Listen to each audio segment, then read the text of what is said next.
ఒక సభ పెడతా, ఒక మీటింగ్ పెడతా.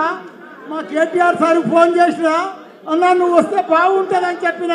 ఎందుకంటే నాకు నీకు జర గ్యాప్ వచ్చింది, ఆ గ్యాప్ కంప్లీట్ అయిపోతుంది అన్న మన నడవ అని చెప్పి పిలిస్తే ఇంతమంది వచ్చినందుకు మీరందరూ కూడా నా కడుపు నిండిపోయిందన్న. నాకు మీ అందరికి కూడా నా పాదాభినందనం అన్నా. మీ అందరికి గొంతు పోతుంది జరసేపు.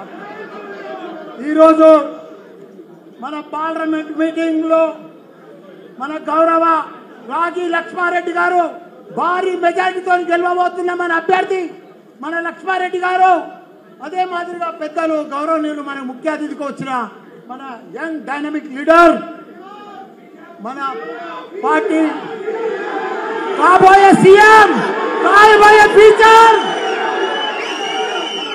సార్ గారు, అదే మాదిరిగా మన స్థానిక మన ఎంపీపీ గారు, మన జెడ్పీటీసీ గారు, మన చైర్మన్లు, మా కౌన్సిలర్లు, మా ఎమ్మెల్సీ రాజు గారు, మన మన ఎంపీటీ డిసిఎంఎస్ వైస్ చైర్మన్ గారు, మా చైర్మన్ రాజు గారు, నా కొడుకు మహేందర్ రెడ్డి గారు, మిగతా పార్టీ ప్రెసిడెంట్లు, మన మేయర్లు, పార్టీ ప్రెసిడెంట్లు, మన కౌన్సిలర్లు, స్థానిక సర్పంచులు, మాజీ సర్పంచులు, ఎంపీటీసీలు, జెడ్పీటీసీలు, ప్రతి ఒక్కరు ఉద్యమకారులు, పత్రికా మిత్రులు, మా అన్నలకు, అక్కలకు, చెల్లెళ్లకు, తమ్ముళ్లకు అందరూ కూడా పాదాభినందనం అన్నా, పాదాభినందనం అన్నా.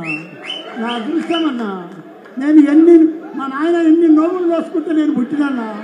అట్లనే మీరు అందరు దొరికిరంటే మామూలు విషయం కాదన్నా, మామూలు విషయం కాదన్నా. ఇంత ఆదరణ, ఇంత అభిమానం దొరికేది ఎవరికి లేదన్నా. అది మీ మల్లన్నకే ఉందన్న అదృష్టం.